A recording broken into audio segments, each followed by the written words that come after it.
I'm Dr. Dan Cox, a professor of counseling psychology at the University of British Columbia, and welcome to Psychotherapy and Applied Psychology, where we explore practical insights with leading experts. Today, I am thrilled to welcome Dr. Mahesh Menon, a world authority on psychosis.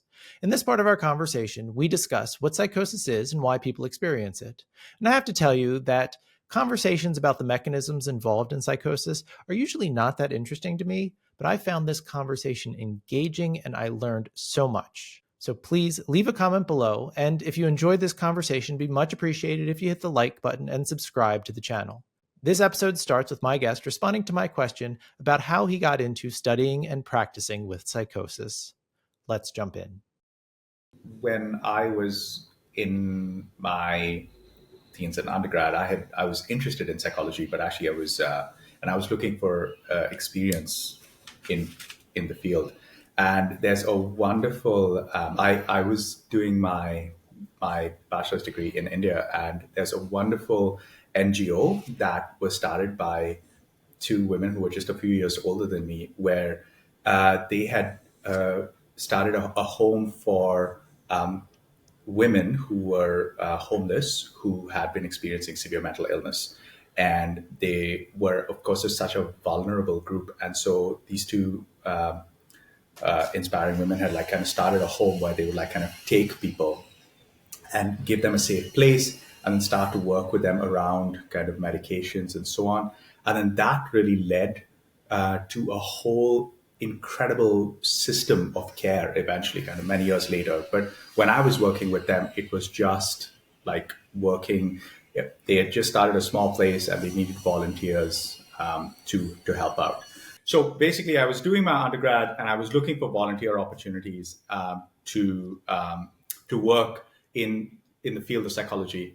And I ended up working with this incredible NGO that started this home for homeless women with mental illness. And so when I was volunteering, because it was just a new NGO, it was everything like kind of writing fundraising letters, mailing things out, helping to kind of cook the food, serve, help out around the office, all of that stuff. But I kind of became really interested in as a kind of naive undergrad, you understand at an intuitive level depression and anxiety. But what I didn't get was how can whatever changes happen in the brain kind of lead people to having these beliefs about the world that other people don't have, or have hallucinations. You're hearing voices that other people don't. And to me, it was like this real unknown. And that kind of piqued my interest in the field. And so when I was doing my psychology undergrad research project, I got to work with a neuropsychologist who then agreed to be my PhD supervisor as well. And so we started to look at what are the sort of cognitive factors that lead to the development of delusions. So in some ways, it was this question of how can something that changes in the brain lead to abnormal beliefs, and it was sort of like this question that I came to at first just kind of from just understanding it kind of causally, and then later on after getting my clinical licensure, also just looking at kind of interventions for that aspect of it. So when you were working with the NGO, was that the first time that you were exposed to psychosis? Yeah. So I was just kind of talking to the people that were at the NGO about what was going on for them, and just kind of being wow, they think that someone's trying to harm them or hurt them, and at that point, my thinking was not sophisticated about any of these pieces. I was just kind of curious about it, and understanding their experience as best I could, or listening to them about that. There was no therapy in any kind of structured way, but just listening and being fascinated by their narratives. So what is psychosis, broadly speaking? Yeah, so I think when we are thinking about psychosis, the way we kind of classify symptoms, we often kind of talk about it as positive symptoms, negative symptoms, disorganized and cognitive symptoms itself. So the positive symptoms, not because they're good, but really because it's more of something. So the positive symptoms would be like the delusions and hallucinations. So delusions of a false belief, and a hallucination is a false perceptual experience. And then the negative symptoms would be a reduction of some of the things. So a reduction in motivation, so amotivation, a reduction in speech, a reduction in expressed emotion, so kind of affective flattening, anhedonia, those all would be part of the negative symptoms. Lots of times, people who have psychosis also show a disorganization that, to varying levels, that's not seen with everyone, but you can have what's called a thought form disorder. So their speech tends to be a little bit more disorganized. Their mind might be jumping from one to another. And another very common symptom, which is actually quite strongly associated with the outcome, are the cognitive symptoms of that are associated with psychosis. Again, they're not specific to psychosis, but across the board, we see impairments in a number of cognitive domains. So, memory, executive functioning, processing speed. There is it, and as a result of those, when we look at kind of cumulative indices like IQ, there is like kind of maybe a half a standard deviation difference in the samples as a whole. But those cognitive impairments are actually predictive of how someone functions in the real world with psychosis as well.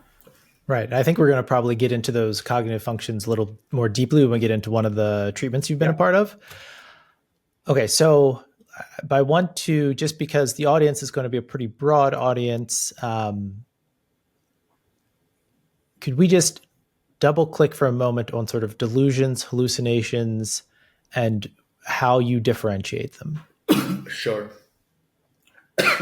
So with delusions, I mean, we can think about essentially like when people are sort of developing a belief. There was a wonderful paper that had come out actually when I was doing my PhD by Kshitij Kapoor, and this was kind of 2003 was when this paper came out, and the paper was, inspired me to kind of go and try to do a postdoc with him, which I was fortunate to do. But it was a great description of this idea of like how can kind of changes in biology kind of lead to changes in belief. And that link that I had been kind of wondering about but didn't really have a sense of it. So the Kapoor hypothesis is basically called the aberrant salience model now of psychosis. And essentially the idea is that what dopamine does in the brain is it is not like people think of it as sort of the reward neurotransmitter. So there are those dopamine neurons maybe firing in response to a reward. But it turns out that when you're learning associations, those neurons actually tend to fire when you have a cue which predicts the reward itself. And similarly, it's possible that there might be other clusters of those dopamine neurons which fire in response to the cue which predicts something, a negative outcome as well. And so the idea was that the firing of those neurons might be encoding the prediction error, but in some ways, basically, when those neurons fire, it's saying that there is a cue, there's something in the environment which is unexpected or has positive or negative consequences. So like something to pay attention to, exactly. basically. So it's like, pay attention to this. This is important. This is meaningful.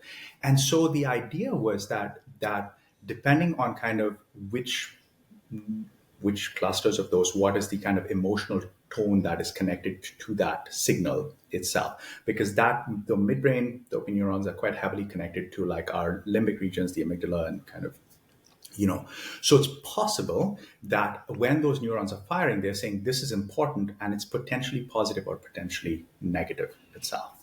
So the when we see people kind of quite early on in the sort of prodromal phase or in early psychosis, they will often be sort of saying, I feel like there's something big and meaningful that's happening in the world, and I'm trying to put a finger on it.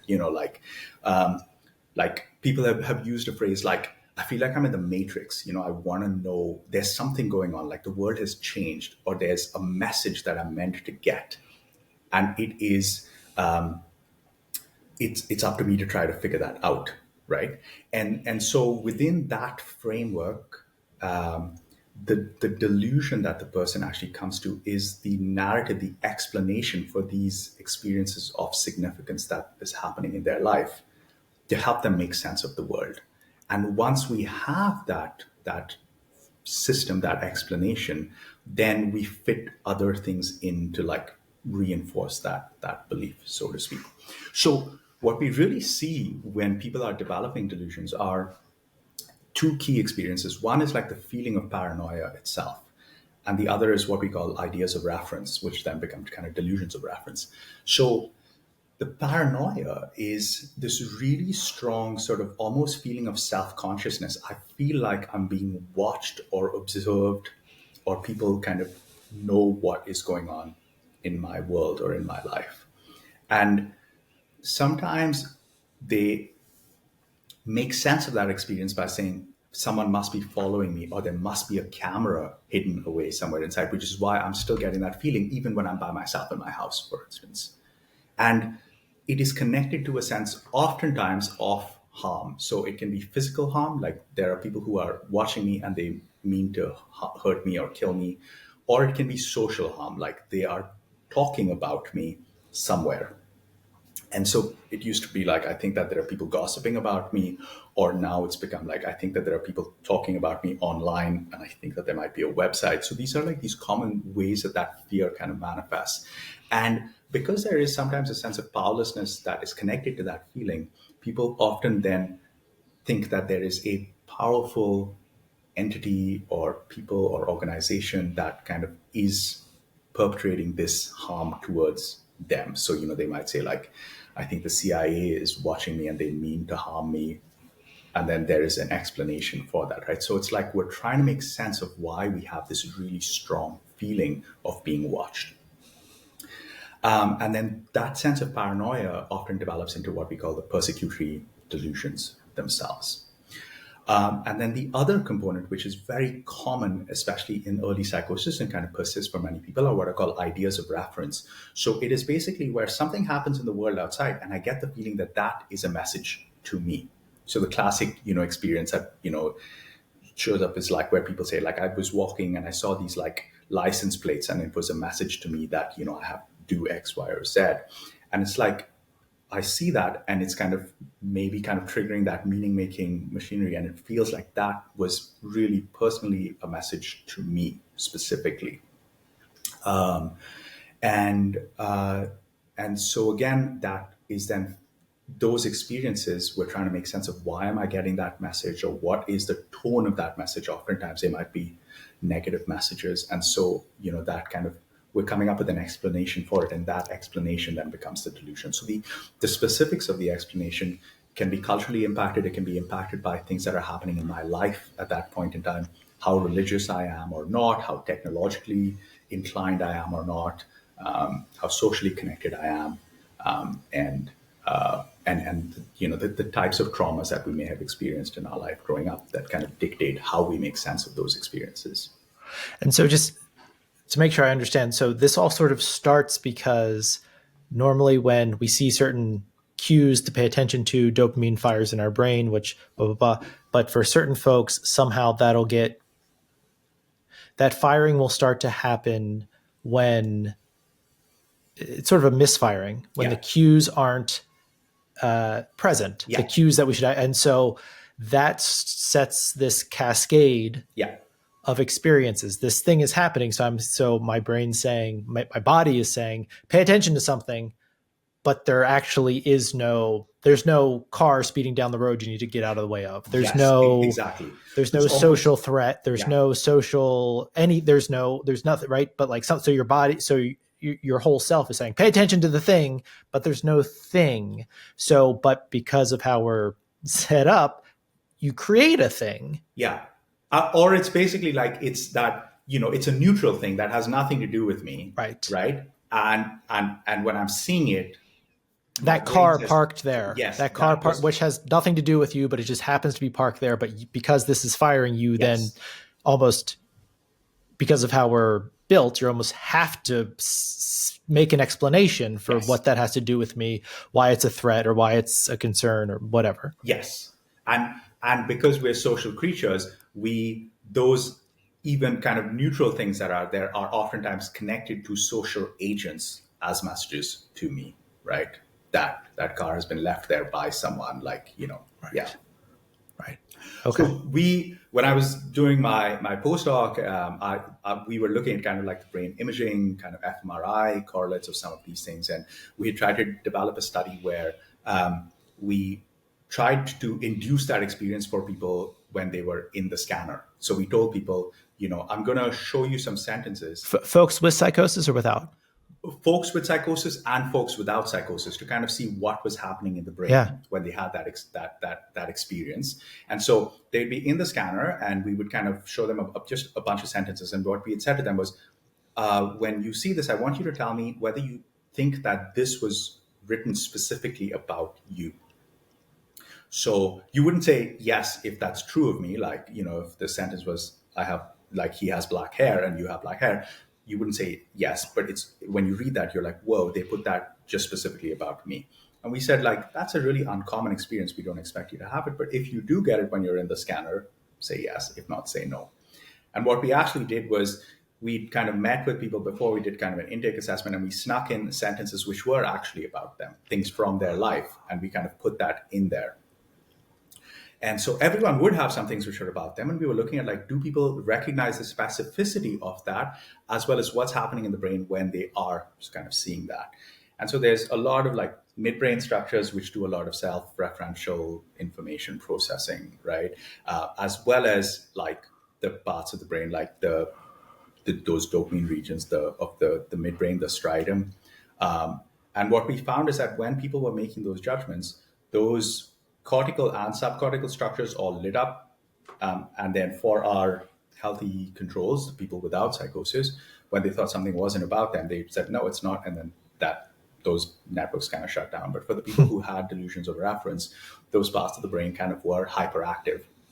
And they also tended to make more false positive errors, if you will. So like, our controls were pretty good at saying, oh yeah, I think that is actually about me. Whereas, like, the people who had delusions of reference tended to have many more things that they were like, yes, I think that's about me. And yes, I think that's about me. And really intriguingly, in the brain, even when they thought something was not about them, those parts of the brain were still hyperactive, especially the subcortical regions, like the ventral striatum and some bits of the insula and the amygdala. And the intensity of that activity was actually correlated to the intensity of the delusions of reference that the person was experiencing. So it's kind of cool, like, just to see, like, what's happening in the scanner there. And were both groups able to, like, equally-ish pick up on the sentences that were about them? Yeah. So we chucked in like 20 sentences that were about them in the kind of large stimulus set for everyone. And then the controls kind of identified like 18 out of the 20 as being about them. And I think, some of that was really the quirk of me, how specific I was able to make it or not. But then the people who had the delusions of reference, they on average kind of like endorsed about, I want to say, like, maybe 25 sentences or something like that. So there were a number of, like, false positive things, which were pretty generic statements that for whatever reason they were like, it feels like that's written about me as well. Okay, so that's delusion. So now let's jump to hallucinations. Yeah. So hallucinations essentially are like a false perception. So those can be in any of our sensory modalities. So it can be, the most common in psychosis tends to be auditory hallucinations. So this is where you hear people talking, and it can sometimes be one person talking, or it can be more than one person talking. And less commonly, but actually much more so than we used to initially think, are visual hallucinations as well, where you might kind of see either shapes or people. They tend to be kind of varying levels of, like, acuity and clarity, if you will. So it's rare that you would kind of see someone standing in front of you as real as, I might be seeing you on screen. But you might see kind of shadows, people at the periphery, and sometimes you may actually see kind of figures themselves.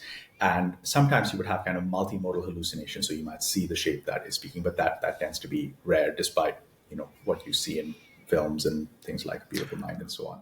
Right, that was exactly what I was thinking of. Was like, so the popular cultural reference where you see like it's like their it's like their world has changed, right? Their environment, the people that are there, the person, like it's like they could reach out and touch them. Yeah. Where it's like, no, it's much more vague than that. Yeah, and there are people who have that, but Mm-hmm. that is less frequent. It's much more common that people would hear voices with the same level of clarity that they might with someone, as if someone was kind of talking to them.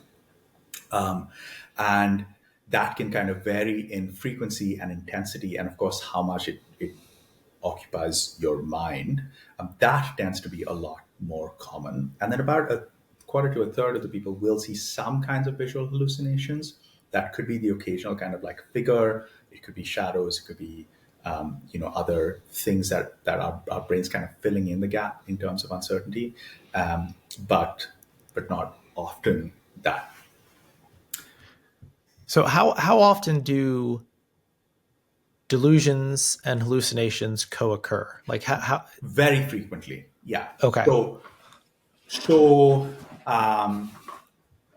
I probably should know the exact numbers, right? But because we need the diagnosis of delusions or hallucinations for the diagnosis of psychosis, 100% of the people who would have a diagnosis of psychosis have one or both of those experiences. I would say about 2/3 of the people would have both. And again, it may kind of wax and wane at different points in time. So you may have periods where the delusion is quite prominent and the hallucinations are less so, periods where the hallucinations are quite frequent and prominent, but people are less feeling paranoid, and other times when they are feeding into each other a lot. Because again, like it's important to recognize that now we certainly kind of think about it as being much more on a continuum in a way that we didn't previously, right? So we can all experience hallucinations in all of our senses. Some tend to be a little bit more frequent with certain conditions, like, so for instance, tactile hallucinations are a little bit more common, say in like drug withdrawal, for instance. Olfactory hallucinations can be quite common in some like neurological conditions. But even when we're just thinking about like the common experience of auditory hallucinations, if you ask, I mean, have you ever had the experience where you thought someone called your name and then you turn around and then there was, no one there or no one had called your name? You've probably had that happen. Sure. That is Sure. so common. Have you? Many people have probably had that where they think they hear something when they're kind of falling asleep or waking up from sleep. So those are called hypnagogic and hypnopompic hallucinations, and those are really quite frequent as well. Mm-hmm. And then when people have done studies in the general population, if you will, asking people like, have you actually had voices kind of speaking to you when you were awake? Between like different studies kind of find numbers between like 6 and 13 or 15% of the population. But even if we take a low end estimate and say it's 6% of the population, it's about 1% to 1.5% of the population that has a psychosis diagnosis with auditory hallucination. So that means for every one person we're seeing in the hospital, there's between 5 and 10 people in the community who have similar phenomenological experiences, but they're not either distressed by it or it's not causing the same level of impairment in their life. So when I'm working with clients, I'm explaining to them, it's not that it's not the presence or the absence of the voices per se, which is just inherently pathological. Hearing voices is a part of the human experience. It's the distress and the impairment that it's causing you, which is actually what makes something, in quotes, pathological, right? All of us would hear voices if some of us can be just more prone to hearing it more easily, but anyone, you go a few days without sleep, you'll start to hallucinate. Lots of people hear voices in times of grief and bereavement, right? Like the voice of the loved one might be kind of comforting, or like might be a way of processing some of those experiences as well, right? So there are many and lots of people who have PTSD experience traumatic flashbacks. But when we think about kind of the components of a trauma flashback, there is a very strong hallucinatory piece as well that can be part of it. We've just kind of parsed that out differently within kind of our nosology. But really, like, there's a lot of phenomenological overlaps between those experiences as well. So it is a part of the human experience. It is just how we make sense of it and how much it's impacting our life that we need to, address and figure out. As you were talking, I was thinking there are two sort of public service announcement kind of questions I should probably ask you. One, age of onset. Yep. So typically, it's a bit of a bimodal curve. So for men, the age of onset tends to be a little bit earlier. It's kind of from like the late teens to kind of the early 20s tends to be the peak of that curve, is between kind of 18 and 24 or so. For women, it's a little bit later. It's between about maybe say 22 and 28. But again, it's a curve, so you can have kind of onsets anywhere.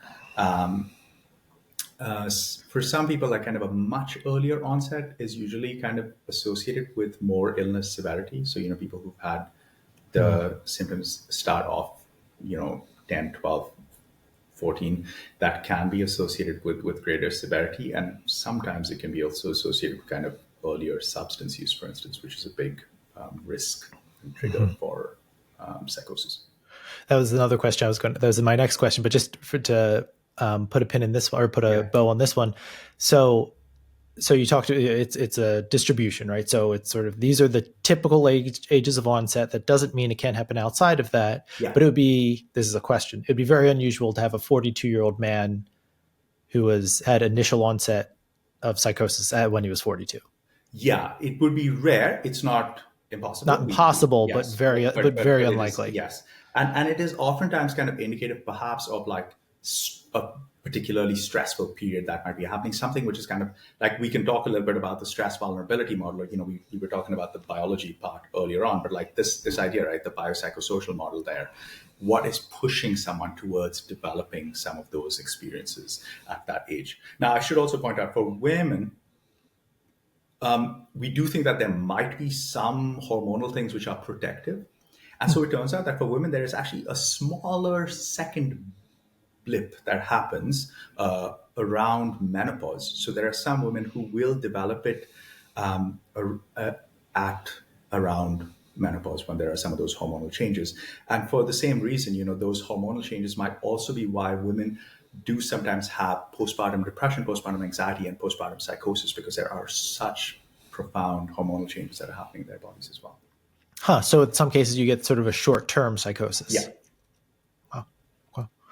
So to follow up on what you were saying before, I feel like in sort of popular culture, right, there's this, I guess the question is, can drugs start off, get somebody going down the path of psychosis? Yeah. Okay. And so I guess when we think about like the stress vulnerability model, if you will, like, we can think about, there is no one gene that causes psychosis or that kind of predisposes us towards psychosis. But so we can think about kind of multiple genes with additive effects, right? So we can think about like, we have some wonderful genetic counseling colleagues, and they use a good metaphor. Like, so imagine a glass, and you put a bunch of marbles in it, and the number of marbles is your genetic load, and the water that you're pouring in is the stress, and the point at which the glass overflows with water and it spills over is maybe when that stress kind of becomes the psychosis, right? So if you had a low genetic load, you could have a lot of stressors, like psychosocial and biochemical stressors, that you could take on before that kind of tips over into psychosis. If you're at a higher genetic load or a higher kind of stress, it might not take a lot to kind of tip over into psychosis, if that makes sense, right? So we can have that, the sort of water, the stressors that we see could be biological stressors, like substances, for instance, which in the vulnerable brain can tip us towards psychosis. They could also be psychosocial stressors, so trauma, bullying, isolation, sleep disturbance. And all of those things often feed into each other, right? So if we kind of think about, say, a kid in his early teens who's being bullied, if they're dealing with that, they tend to isolate themselves. They might cope with using substances as a sort of self-medication part. They might be much more stressed out and anxious, hyper vigilant, right? And if they had the vulnerability to hearing voices or getting paranoid, it might take a little bit or a lot to kind of cause that to manifest at some point in that trajectory. But now it's worth pointing out that I think in terms of like the risk for developing psychosis, not all substances are equal. There is a lot of data that suggests that cannabis use, particularly the THC part of it, particularly early in your teens, increases the risk of developing psychosis. So high dose THC early teens is like the riskiest window for it. Similarly, I think some of the dopaminergic drugs, methamphetamine particularly, those are really high risk again because they are really messing with your dopamine system. And so, de novo methamphetamine induced psychosis is such a common thing as well. So not so much psychedelics. Not so I think so. There is a fantastic researcher at the University of Ottawa named Marco Solmi, and they tracked like use of different substances that led to kind of hospitalization and emergency room visits for it. And they did find that psychedelics were associated with an increased risk also. But I wonder if a part of it is just like people tend to use psychedelics much more sporadically. You don't see people kind of like right. You're not doing daily basis. Yeah. Where you might be smoking pot every day. Yeah. But I do think that there is a risk from psychedelics as well. However, people are also looking at psychedelics as a sort of potential treatment for a whole range of interventions, right? The psychosis piece is really, really in its early days. But the idea of psychedelics as a kind of therapeutic is also something which is available, but that's in a very kind of controlled, supportive, therapeutic environment. I think the risk with psychedelics for people who don't really know what they're getting into or kind of the set and setting part of it is that it does cause you to have experiences of hallucinations. It does cause you to have, like a fracturing of your worldview. And I think for some people, they can, like, there are a lot of like case reports of people who've, done acid and their worldview is kind of permanently altered, I think, in some ways, but I don't really know kind of how systematic it is. But the reviews that have come out more recently do suggest that yes, there is an increased risk for it, but I think it's a little bit less because people tend to use it a little bit more sporadically. That's certainly my reading of it. I could be wrong on that. So, over the last a couple of years ago, I'm not sure, it's probably been 3-4 years ago that marijuana became legalized in Canada, just federally. And in the US, it's a state by state thing, but it's sort of increasing. I don't know if it's plateaued or not at this point.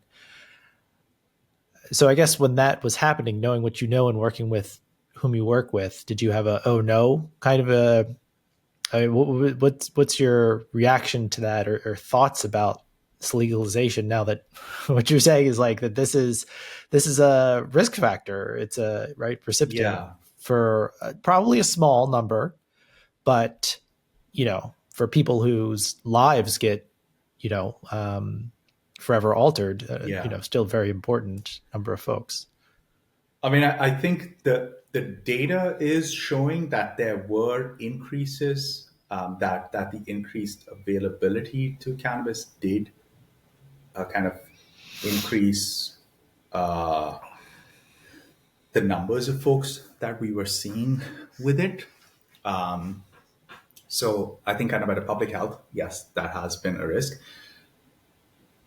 I think the people who were probably at risk, who were finding weed to smoke at 13 and 14, they probably weren't getting it from the legal places anyway, right? Mm-hmm. So I think that risk was probably present, even before. But I think at a population level, we are certainly seeing a little bit more of an increased risk now.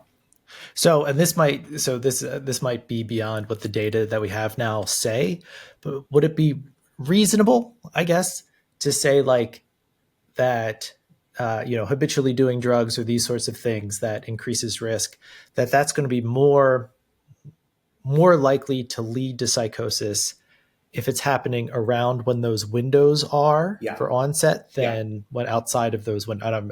Sort of in our case, after those windows. Yeah. Okay. It's certainly if you had a family history of psychosis or bipolar disorder and you were curious about smoking weed, maybe hold off till after your risk window to experiment with it, I think would be a good, takeaway. So, and I think also like what is happening in our teen years is there is a lot of like brain changes that are happening, Hmm. right? And there's a Hmm. lot of like neuro pruning, there's a lot of kind of network level changes, myelination. So not messing with brain development is probably just a good thing, right? And then once your brain is developed, it's probably able to better tolerate some of those biological stresses better. Yeah, well, I mean, just thinking though about the public health messaging, theoretically, that is like that's really useful, for people who have a family history in particular, to sort of say like, you know, we're not saying that we're not making a big statement or political statement. This shouldn't be legal or you shouldn't do the. All we're saying is that in these 4, 5, 6 years, in this window, it's going to be more likely to lead you into trouble. Yeah, yeah. And then, there are people who recognize, like, what, smoking weed makes me paranoid, and they sort of lay off it. But unfortunately, with cannabis, there are these sort of like U-shaped curves on things, right? So you can actually be anxious, smoke some weed, your anxiety becomes less. You think that this is kind of calming you, but it's actually, causing your anxiety to kind of go back up a little bit later. And so then you could be kind of stuck in a use pattern to like cope with it, but in using something which is cumulatively kind of increasing your anxiety risk as well. And there are Right. these huge differences, I think, interpersonally that we don't fully kind of know Of the course. specifics of, but yeah. So, in reading about psychosis, one of the things that also came up was that folks with psychosis often have impaired insight. Can you help us understand that a little bit? Yeah. So, the when we were thinking about kind of what are the differences around the experience of hallucinations, for instance, right? If you were hearing a voice and you were able to say, "Oh yeah, my brain does that sometimes," right? Then all of a sudden, it's not as terrifying as thinking like, "Where is this voice coming from?" Right? And can we think of this as an illness or a symptom of an illness itself?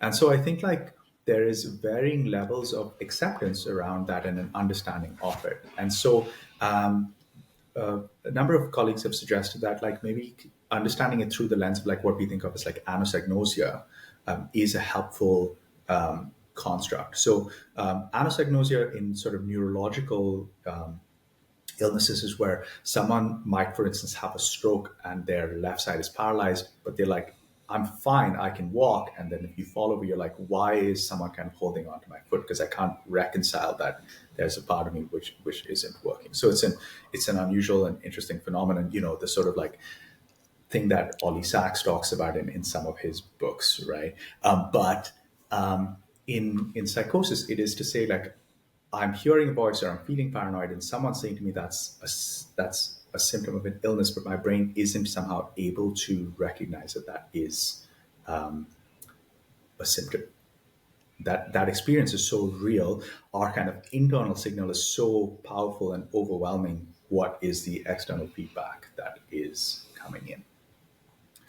So it we can see kind of insight as not really denial or just like someone kind of refusing to accept something, but could be partially kind of driven by what might be happening in the brain as well. And so with my a former fellow Phil Garrettson, who's now at CAMH, we had done a few studies kind of looking at like brain network things which are associated with anosognosia to look to see whether there's kind of a laterality differences or kind of like some potential things. And the without getting too nerdy about it, there is probably a brain reason for why someone might have difficulty accepting that something could be a symptom. We are, I think, in therapy then needing to find a way to work around like developing some alternative framework or insight, I think that that is kind of a helpful piece. And it's important to not see insight kind of as a unitary construct. It's not like a binary, like you either have it or you don't. I think lots of times, people are trying to make sense of these experiences, like we were saying, right? Like I'm having this very strong internal experience of like the paranoia or the ideas of reference, or I'm hearing the voice, and I'm trying to make sense of that in a way that feels reasonable to me. And so the narrative then comes from that. But people will say to me sometimes, well, yes, I have psychosis and the CIA is trying to kill me. Like, it's like they're kind of trying to hold both these messages, but certainly the in quotes delusion is so powerful as well.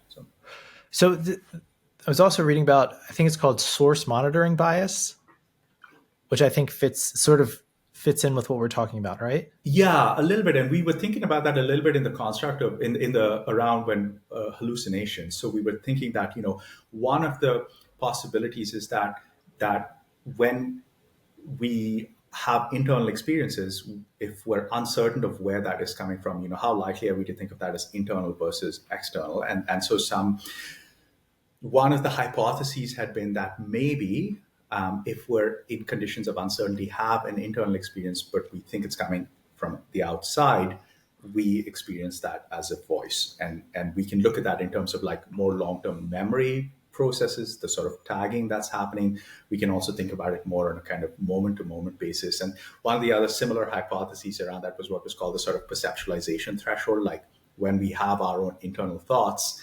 our auditory cortex and our speech processing regions in our brain are all active. So it's possible that if it's that activity is above a certain threshold, we just kind of experience it as a voice, and if it's below a threshold, we experience that as our sort of inner thought. So sometimes we may have that experience of like, this, it's like a loud thought hammering in my head, right? Like, especially if it's something kind of stressful, or maybe like if you were thinking of something like awkward that you said, and some huge social faux pas that you made, in your brain's replaying that over and over, it can just feel so loud in your head. And maybe that is a part of that continuum between like a silent thought, sort of a loud thought, to a soft sound, to a loud noise, might be kind of like how much those brain regions are active. So it could be kind of related to how we tag internal experiences. It could be related to kind of the activity in some parts of the brain. They're just like kind of different speculations about what makes something be experienced as an internal thought or an external speech sound. So it seems like in reading about this stuff, preparing for this conversation, one of the things that did jump out to me is something that is perhaps somewhat unique about psychosis is sort of that lack of insight or awareness in terms of what's happening. That a lot of times, if you're working with somebody who's depressed, that they're going to say, I shouldn't feel this way, and not, those shoulds aren't really very helpful, but that they have this awareness that what I'm experiencing is atypical, and often even atypical for them, right? I remember a time when I was functioning better, that I was happier. And so I aspire to get back to that. And, that are oftentimes people that are anxious will say like, I shouldn't feel like this, this isn't an actual threat, or whatever. But it does seem like with folks with psychosis, something that comes along with the package is often just a lack of just self-awareness or insight in terms of what is happening so that they can more effectively deal with it. Yeah. And that could also be kind of related to the severity of those other experiences, right? So for instance, like in depression, you can have the depression where it is so severe that people will have like kind of delusions of guilt. Like, I've done something so wrong that something catastrophic has happened from that. Or with OCD, you can have it where people are recognizing that, yes, this is an obsession, or this is an intrusive thought, but if I don't act on this, I really think something bad will happen, and they have a belief around that. So those lines, the boundaries between these conditions does start to get a bit fuzzy in some of those conditions as well. Like you can have now OCD, and the insight specifier was also changed a little bit in the DSM-5. So, you start to have this obsessive psychosis kind of blurry line, like a schizo-obsessive disorder, or delusions of guilt and depression with psychotic features, also tends to be something where it's starting to drift in there. So does then, and this is, after this, we're going to sort of jump into the intervention stuff. Does it like that some of the challenges with insight, I would imagine it would make it harder to get folks engaged and motivated for treatment? Yeah, and I think that is certainly one of the sort of interesting pieces of therapy, right? Where we are kind of going from like the interventions that we have to also thinking about how do we kind of engage our clients to in the therapeutic process as well, right? Like it's one thing to know like I can use thought challenging or behavioral experiments, but we need to kind of get to a place where we're saying, are we willing to work on something together, right? And I think that that's sort of there's many steps in that process, but certainly kind of early on in therapy, we are thinking about how do we find common goals that we can work towards. Right. And so Right. one of them is going to be to say, like, if let's say someone comes to me and they think that the CIA is trying to kill them, and it's interesting as well, like, for me, we live in Canada, but the CIA features more prominently in Delusions than CSIS does, I think. So Hmm. I think it's just in the zeitgeist a little bit more. Right. But let's say the person thinks like, there is a an entity that is trying to kind of harm them, right? And so the goal isn't for me to try to convince my client that their belief is wrong. Like none of us wants to kind of have that, and that's the same with kind of any political debate that you've ever had with, around the Christmas dinner table, which may cause things to go awry. But really, the goal there is you are feeling unsafe and anxious, and it's getting in the way of you doing the thing that you might want to do, whether it's going back to school, getting a job, maybe getting a girlfriend or a boyfriend. And how can we help you to feel safer so that you can kind of get these things that you would like in life, which may be the same for all of us, right? And so that can be the goal that we are wanting to work towards. It's how can we help you to feel safer? In the process of doing that, we might allow you to think that maybe I'm not in danger, or it might be to say, I am, even though I might be in danger, I'm still able to do these things, right? And that's something that's going to develop along the way. So I think that first step is finding those common goals that we're willing to work towards. And then in the process of therapy, I think what we are trying to do is build out an alternative model for the client, and the choices need to shift away from I'm right versus I'm wrong to I am unsafe versus I'm safe, right? So then it becomes easier for us to let go of a belief and consider a different belief without it being a challenge to my sense of self and my place in the world. And then I think the stage after that is if they're willing to consider that idea that I am safe, and that means that I have this belief, maybe the one of the sort of later stages of therapy that we might work on for someone is how do we make peace with that experience, with that lost time, with that pain that they had to deal with. And sometimes I think, that the common thread for all of those is that longitudinal formulation, that sense of like, look, you came by this honestly, this isn't something you chose. This is again like potentially, like say a manifestation of trauma for some people, not for everyone, but for some people. And if we can see it through that lens, then this is processing it just in a different way. Thanks so much for watching. If you enjoyed this conversation, don't forget to like and subscribe to the channel. And be sure to check out the second part of this conversation. Until next time,